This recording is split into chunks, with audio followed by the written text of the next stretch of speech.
Welcome to SPN Bengali channel. আমরা যে একটি জিকে ক্লাসের সিরিজ শুরু করেছি ডাব্লিউবিপি কেপি লেডি কনস্টেবলের জন্য, তোমাদের আজকে 6 নম্বর ক্লাস। এই ক্লাসেও আমি তোমাদের 15টি জিকে কোশ্চেন সলভ করাবো পরীক্ষার জন্য, যেগুলি খুবই ইম্পর্টেন্ট। তো চলো শুরু করি। আজকে আমাদের প্রথম কোশ্চেন, ফার্স্ট কোশ্চেন হলো, এনার্জি এফিসিয়েন্সি ইন্ডেক্স 2012 এর কোন রাজ্য শীর্ষ শীর্ষস্থান অধিকার করেছে? এটি হবে কর্ণাটক, সরি অন্ধ্রপ্রদেশ। ঠিক আছে, এটা 2012 হবে না, 2022 হবে। ঠিক আছে, এটা কারেন্ট অ্যাফেয়ার্স কোশ্চেন একটা। নেক্সট হলো ক্যাচ দ্য রেইন, মানে আমাদের যে রেইন ওয়াটার আছে সেগুলোকে ধরে রেখে ইউজ করার জন্য একটি ক্যাম্পেইন লঞ্চ করেছে একটি রাজ্য, সেটি হচ্ছে দিল্লি। ঠিক আছে, নেক্সট হলো মিস ইন্ডিয়া 2023 শিরোপায় ভূষিত হন কে? 2023-এ মিস ইন্ডিয়া হয়েছেন নন্দিনী গুপ্তা। নন্দিনী গুপ্তা। নেক্সট কোশ্চেন হলো, আর্টিকেল 356 অনুযায়ী রাষ্ট্রপতির শাসন সর্বোচ্চ কতদিন থাকতে পারে? তা রাষ্ট্রপতির শাসন থাকতে পারে সর্বোচ্চ 6 মাস। আবার পার্লামেন্টের পারমিশন নিয়ে আবার এটিকে 3 বছর পর্যন্ত এক্সটেন্ড করা যায়। কত বছর পর্যন্ত? 3 বছর পর্যন্ত। আচ্ছা, আর্টিকেল 356 হচ্ছে কি? রাজ্য জরুরি অবস্থা। 356 এটা হচ্ছে রাজ্য জরুরি অবস্থা।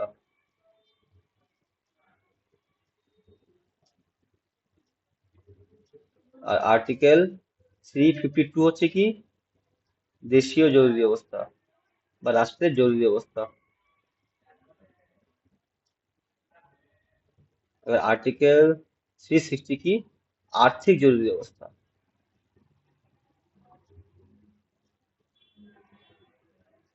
তাহলে রাষ্ট্রীয় জরুরি অবস্থা কি? আর্টিকেল 352 হচ্ছে রাজ্যের জরুরি অবস্থা, আর 360 হচ্ছে আর্থিক জরুরি অবস্থা। নেক্সট হলো, রাজ্যসভার ক্ষেত্রে কোরামের সংখ্যা কত? তাহলে মানে রাজ্যসভার জন্য কোরাম যদি করতে হয় তাহলে কয়জনের প্রয়োজন লাগবে? এটা হচ্ছে 25 জনের প্রয়োজন লাগবে নিম্ন।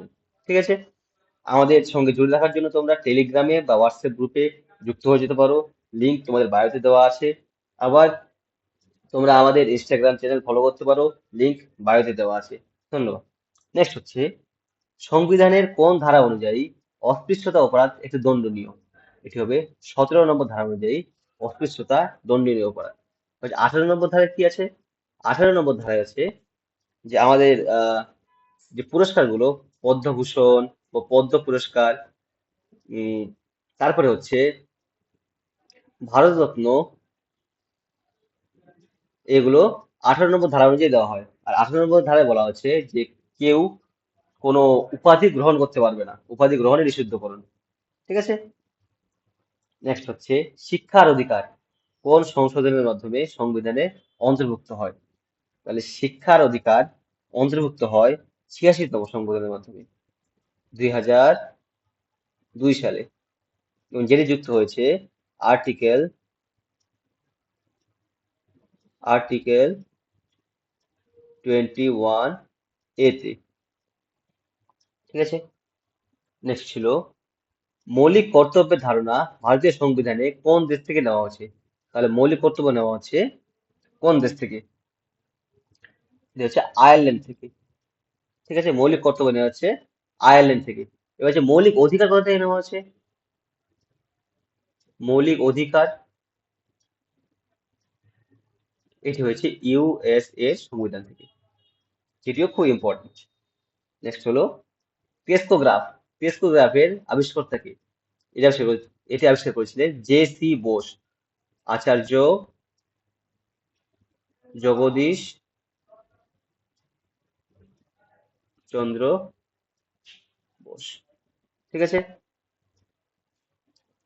নেক্সট হচ্ছে অপটিক্যাল ফাইবার। অপটিক্যাল ফাইবার আলোর কোন ধর্মের উপর কার্য করে? এটি কার্য করে অভ্যন্তরীণ পূর্ণ প্রতিফলন। এখানে অভ্যন্তরীণ পূর্ণ প্রতিফলনের উপর কার্য করে। নেক্সট হলো ইএনটি, ডাক্তারের মধ্যে কোন আয়না ব্যবহার করেন? মানে ইএনটি যারা হন, যে ডাক্তারগুলো হন, তারা কোন আয়না ব্যবহার করেন?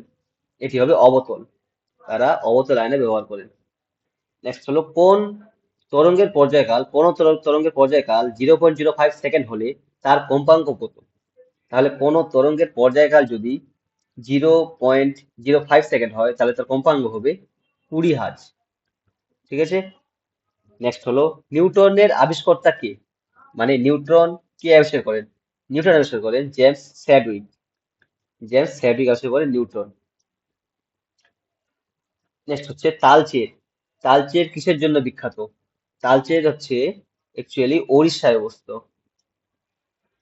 ওড়িশার তালচের, এটি ভারী জলের প্ল্যান্টের জন্য বিখ্যাত। এবার হচ্ছে ভারী জল।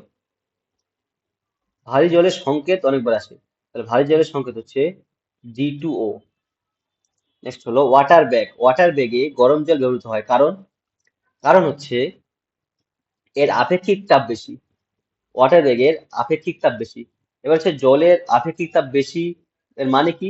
এর মানে হচ্ছে অন্যান্য যে কোনো জলের তুলনায় জলকে গরম করতে সবচেয়ে বেশি তাপ প্রয়োজন হয়। তাই যতক্ষণ জলকে যেহেতু গরম করতে সবচেয়ে বেশি তাপের প্রয়োজন হয়, তাই জলকে ঠান্ডা করতেও তত বেশি সময় থেকে ঠান্ডা করতে হয়। তাই জলের আপেক্ষিক তাপ বেশি, তাই ওয়াটার ব্যাগে জল ব্যবহার করা হয়। ঠিক আছে, ধন্যবাদ। তোমাদের সঙ্গে দেখা হবে পরের ভিডিওতে। তোমাদের যে কোনো প্রবলেম হলে তোমরা কমেন্ট করে দাও। ধন্যবাদ।